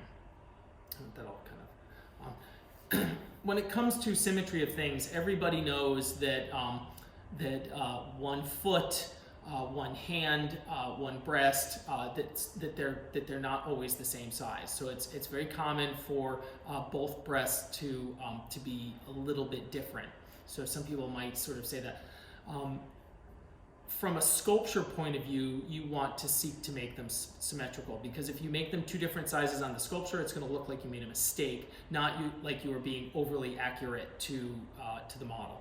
Right? So you want to attempt to make them look as symmetrical as possible.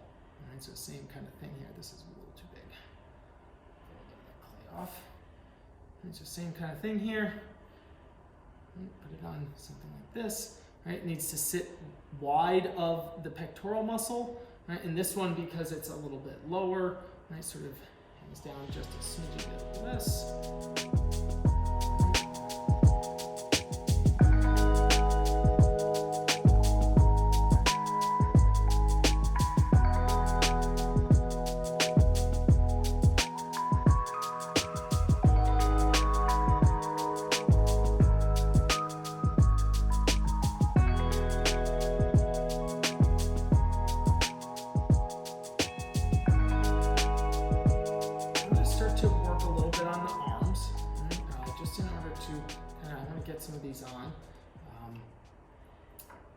So when it comes to doing an arm with a bend, right, it's very important that we keep this we keep our armature on the inside. So if you are sort of, try to bend it up here, when you go to bend this, it's going to you want that armature to kind of be going around like this. So look at how far in this is, and especially when we have some kind of compression there, all right? So when I'm looking at this image over here, kind of her from the side. In fact, actually, this is a place where I think I'm going to load up. Excuse me for a moment. I am going to load up Kate, gesture number 1. I'm going to load up the high set here for myself.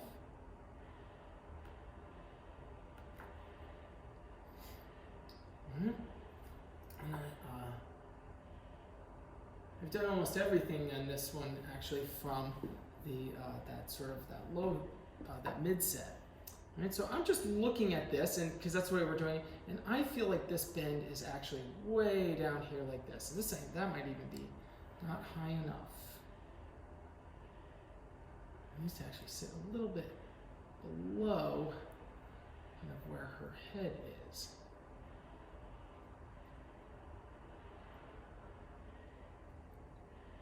And it's going to come back there. Right, and now what I'm going to do on this one, for me, I'm going to cut that there.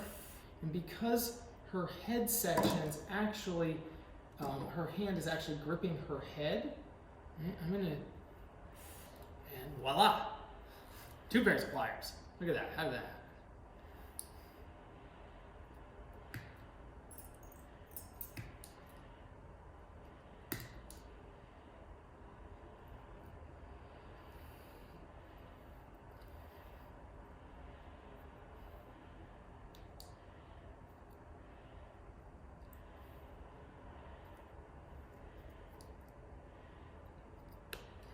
Straightening that one out. I'm straightening that one out. Okay. And then what I'm going to do is I'm going to bend this one like this. I'm going to bring that over.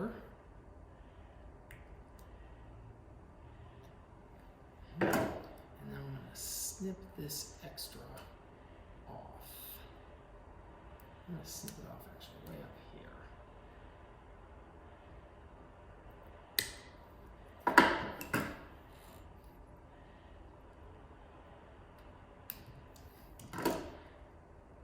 Oh my God, you stuck it in the back of her head. Yep, that's exactly what I did. Right? That's going to hold that in position, right, like that. And then allow me to build up my elbow all the way up to here where I want it. Right, so see how that's, see how far in that is in comparison. Right.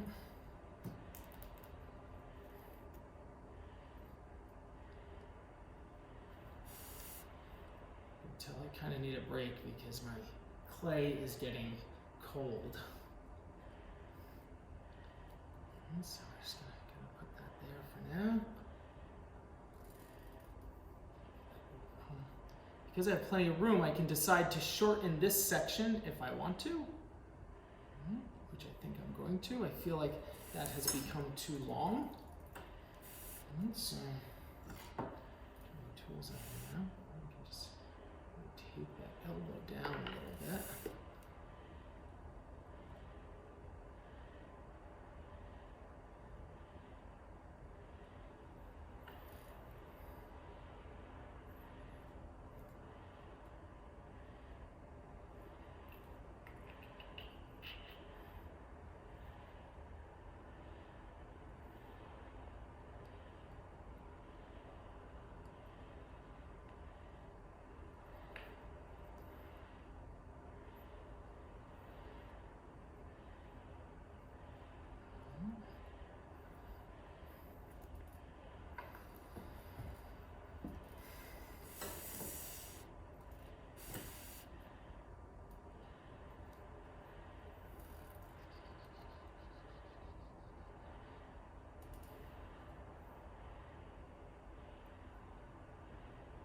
I know this is looks very thick right now, but I'm just trying to get the clay on there and get it to stop kind of moving around.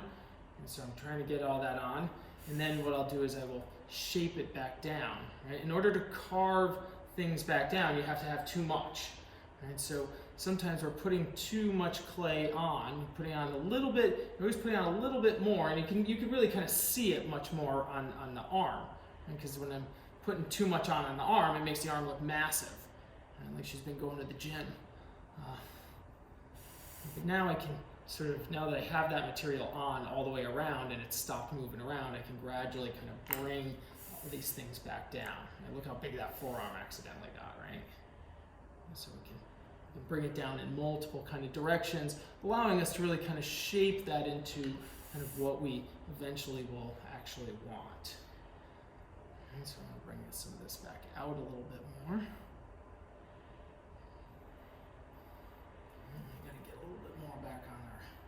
Bicep here. So our shoulder kind of needs to kind of come up a little bit more like that. Again, I know this looks really massive right now, but we're gonna, once we start taking it down, it'll shrink back into place. Got that material on that side. All right.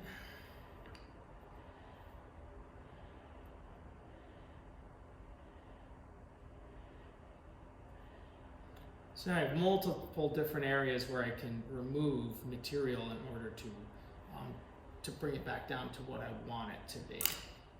And so we could be taking off down here to make the arm smaller.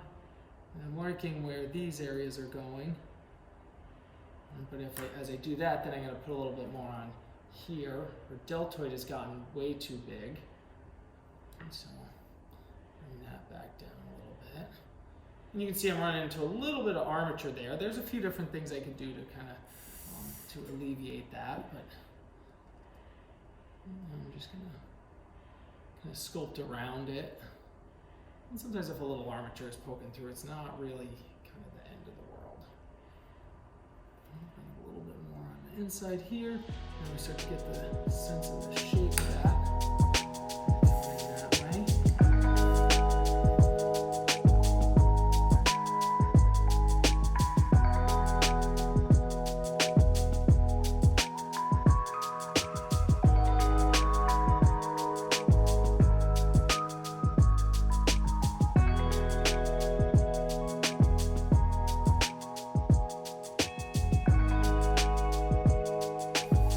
Some of my favorite, these are some of my favorite parts to sculpt are these junctures in here. They're extremely complicated, and you can see how much I have to keep sort of moving around back and forth. Sculpting, the big overall forms is much easier by comparison, right? But you start getting into these little areas, and here, getting all the things kind of in the right kind of places and everything, and so it looks right from this side.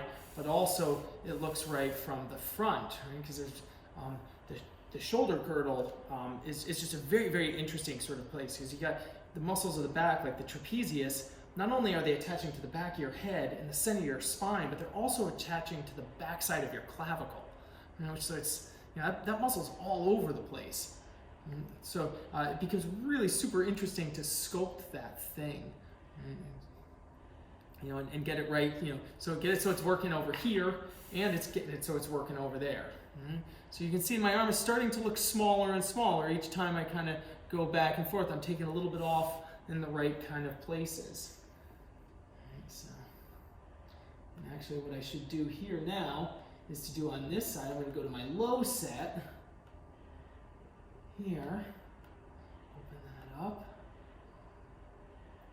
give a second there, right? And so now I'm going to look up at my arm from this side.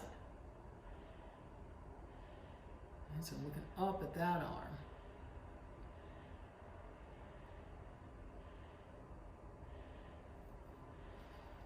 And I think that's looking better. It's looking better. Not perfect. Still a little smidgy too big, but I want to actually move on to the other one. I think I just decided, as I was sitting here thinking, I was going to do this in the whole video in one shot. What I think I'm actually going to do is I think I'm gonna finish up the figure. You know, I leave it kind of rough as a sort of like as what it truly is supposed to be, right? In the truest sense, it's a gesture sketch, right? So I think I'm gonna leave it rough, you know, super rough and loosen everything. And I think I'm gonna make a second video. So when I put this together, I'll label it as Kate Part 1, right? And then I'll do a second video showing you how I kind of finish one of these guys up and polish it up. All right, so you know, right now I have almost all of the stuff. Right? I have the general sort of sense, and you know, the posture is right, the gesture is right. It's got the feeling. It's got really nice flow as we go from the leg all the way up to the arm. Right, so right on this side, as we go from the back. As we go from that back leg all the way up to that arm, but then you turn it this way, and it goes from that back way all the way up to the chest. Right? Yeah, really great pose. That's actually more. That has to do with Kate's great pose more than anything. Okay, so I'm going to go back to my middle set here. Oh, so as I was saying, I think I'm going to make a second video that will be our that will be a finished video. These are my lows. Where am I? Oh, these are my. Go back and look at that elbow on this one. Right. So I want my hand to sit about here. Right? Oh, actually, let me put the hand on this back side for you. All right. So to make a hand. Right, hand's pretty simple, just like drawing a hand, right? You want to make a kind of square shape, right? A square shape that kind of goes on something like this. Right? And on this too, I'm going to accentuate sort of the bend in the wrist. So I'm going to build that out just a smidgy bit more. Right? And then I think I'm going to cut a little bit of that box shape off. And so really kind of get that kind of that bend right there. I want that bend in the wrist. I think that makes it more visually interesting. We'll just sort of cycle back and kind of take a look at them. Right, so, right, and her hand is sort of upside down, so that means that the knuckles go this way. Right? And she has a little kind of thumb piece, right, which is, I believe actually I'm going to kind of put it sort of like lower and down. Right? So going into her neck. And then her fingers, we'll just do her fingers as the 1, 2, 3, right, going kind of this way. 1, 2, 3, right, going like that. It's really kind of simple. Right, and we'll do a little separate one for the pinky to just kind of differentiate that, because I always do that. Right, so we'll call that our hand. Push that into the head a little bit more maybe, so we can kind of separate those forms out.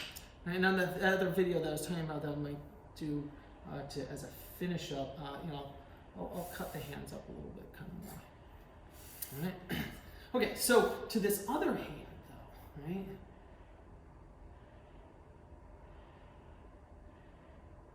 Here's the one I'm looking for here.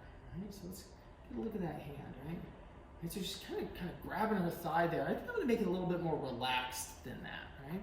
So this arm is kind of coming back here a little bit more, and this is coming up like this. And same thing with all these extra kind of tools I got. I'm going to do the same thing. Right? I'm going to cut that there. Right? And then, I know you guys are all thinking, you're saying, hey, wait a minute, Eric, you didn't say we had to have 2 sets of pliers for this class. You're right, I didn't. But it's making things easier. So if you can find another pair of pliers that maybe make your life a little smidge a bit easier, then that's a good thing. Right? So I'm going to cut this one off up here. And then this part, I'm going to do the same kind of thing. Right? I'm just going to stick it right into that hip. Right? So that kind of, it holds its place too, right? So you can see in the image, you know, it's sitting all along on her. I don't want this to stab me. It's sitting all along, so I can now place the hand wherever I want it, right? So again, so we're similar to what I did before. More important that the 2 arms look the same size. So I'm going to kind of take that arm's about where the acromion is the little flat on our shoulder blade here. Sorry, I didn't actually indicate that very clearly, and I should have. That should be right there. Right? So I'm actually just going to put that on there so I can use that as a measuring point. Right to the elbow, the end of the elbow. So bony landmarks. Again, we'll talk more about this.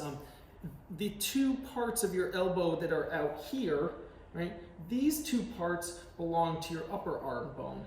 This middle bump down here is your ulna, and it belongs to your lower arm. Right? So, depending on how you're bending, you know, I'm gonna measure from the acromion to the tip of the ulna. Right, on this, that's gonna give me that. You can see as I kind of move that bump around, it's not really changing. Right? So I can go then, I'll put that little flat in. That should be kind of right about here on this one. And I might have to clean that up a little bit. Or maybe I actually have to raise that up a little bit. Or maybe this one is a little too low. Right? I'm going to try putting that on first, and then we'll kind of go from there. Bring this one back maybe a little bit more too.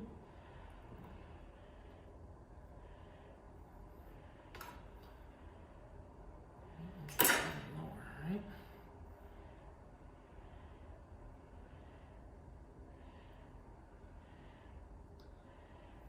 So I'm feeling like that's the right length, which means I might have to go back and take a little bit off of this one, because they're kind of not lining up the way I want them to.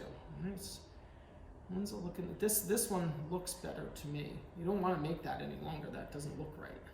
And so I'm kind of trusting my kind of instincts there about what it should look like. And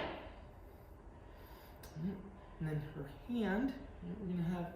So let's see, like the wrist sort of looks like it sits about here. So I'm going to take that little sort of square box shape, right, and I'm going to put it right kind of about there. And so that's going to be the beginning of our hand right there.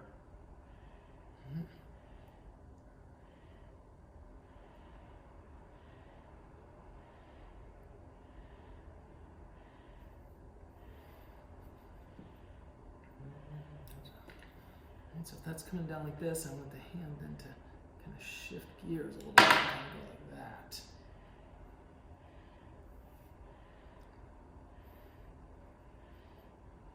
Kind of thumb form over here. And I'm going to remember I'm going to trim those down afterwards. Right? So I'll trim that afterwards. And it's the same thing with the as the other one. I'm going to put a little bit extra on because I want to get the clay in all the right places. I want to get the clay everywhere it needs to be, and then I'm going to shave it down. You know, there's different kinds of sculptors out there. A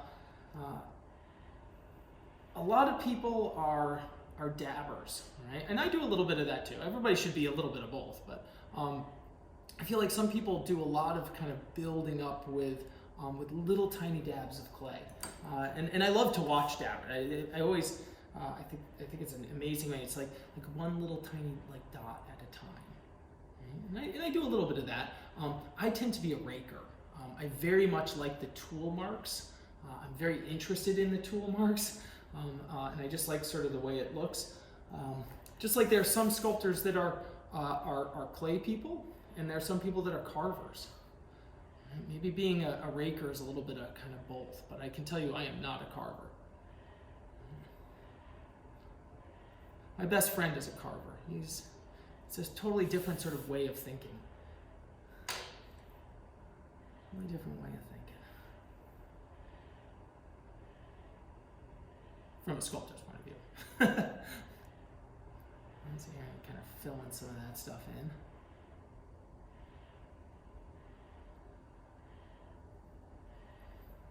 Sort of from the back of this arm, I want it to come out a little bit more, giving us a little bit more here.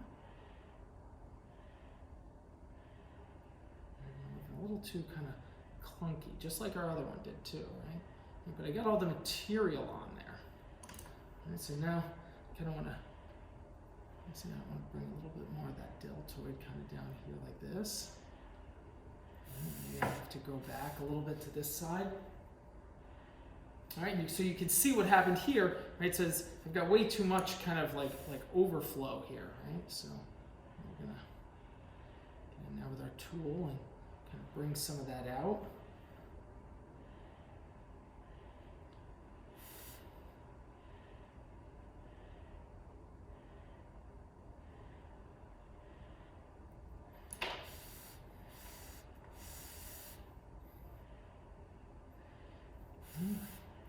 We're going to allow ourselves to get a little bit distracted because now that I'm kind of looking with a smaller eye, the back of that leg is kind of bugging me now. Right? Wasn't seeing that part before. Now I'm a little distracted.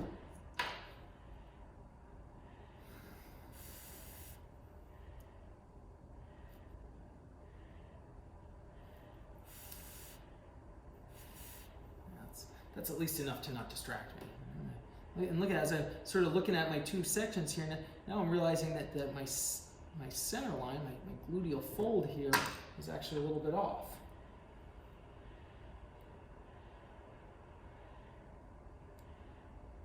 It gives us a little bit more glute on this side. And this one needs to sit just a smidgy bit lower than the other one, right? As we sort of dig that in a little bit. See, when I'm using different tools here, so different tools kind of lend themselves to sort of different parts better. I might actually kind of prefer a little bit of a flat there. That might have been a better tool for that.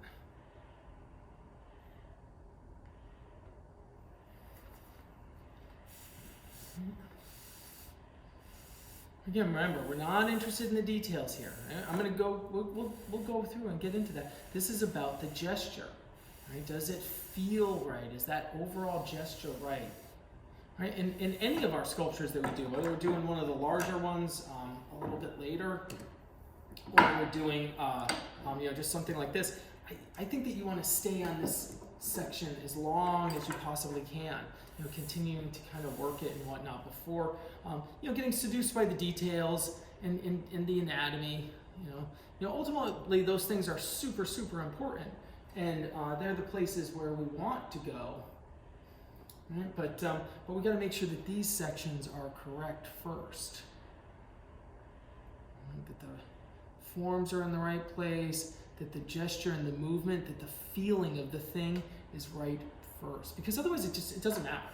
And if it doesn't feel right, if it doesn't have some the emotion that you're looking for, if it doesn't capture the movement that you're going for, whether it's a baseball pitcher or or a ballet dancer, if it doesn't capture the right motion or the right gesture, it just doesn't matter. It doesn't matter. There's no point in doing it. There's no point in spending dozens, sometimes hundreds of hours perfecting the anatomy on something if it doesn't feel right. That's just a waste of time, and it's boring. And nobody wants to look at something that, that's stale. So work on getting the gesture right before making a decision, right, that you want to, dig into all of those other components. And that's the same for a painting or, a drawing or a sculpture. And I think this one's pretty interesting. I'm wanting to sort of finish it more. You see, his arm in here needs a little bit extra material here. This junction between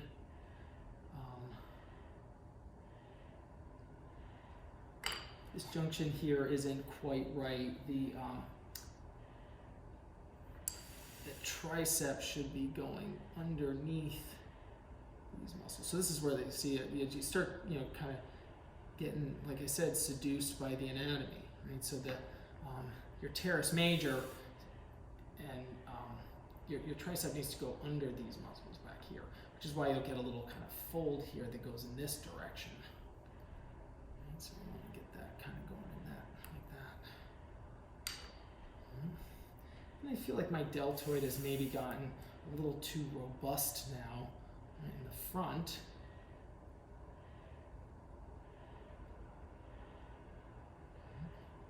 So I'm going to sort of stretch that out a little bit. Bring that back. Watch out, there's a little bit of that armature there.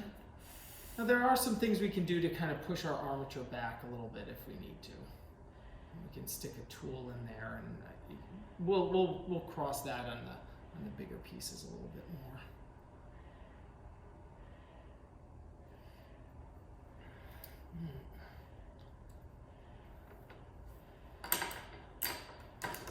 Okay, so I'm going to call that at that point as gesture study 1. We'll call that as gesture study 1.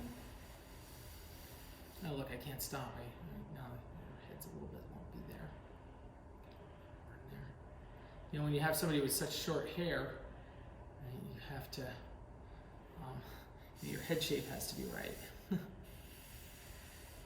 Okay, so as I was saying, I'm going to call that as gesture study 1 and pause there. Like I said, I will produce a second video finishing up and cleaning this up afterwards. I'm going to call that one gesture sketch part 2.